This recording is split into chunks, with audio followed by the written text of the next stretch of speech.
Hello friends, మనమైతే ఇప్పుడు భూమి సర్వే చేపిస్తున్నాము.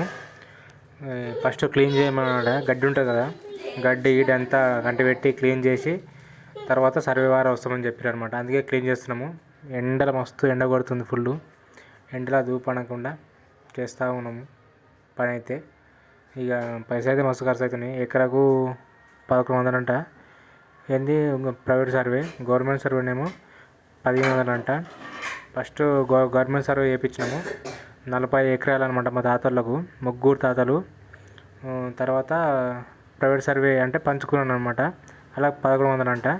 ఇంచుమించు 1,00,000 అయిపోయినాయి ఇప్పటికే.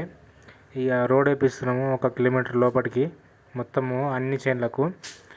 బాగానే ఖర్చు అయినాయి. 1,60,000 అయిపోయినాయి ఇప్పటికీ. అందుకే ఆటో అమ్మేస్తున్నా. ఎవరికైనా కావాలంటే తొందరగా చెప్పండి. 2 రోజులు సర్వే బంద్ ఉంది ఇప్పుడు. జల్దీ కావాలంటే నేను వచ్చి హైదరాబాద్ ఇచ్చేస్తాను మీకు ఆటో. ఓకేనా? ఫోన్ చేయండి, ఫోన్ టైటిల్లో పెడతా ఫోన్ నెంబరు. ఓకేనా? Thank you. అర్జెంటుగా కావాలి పైసలు. అక్కడ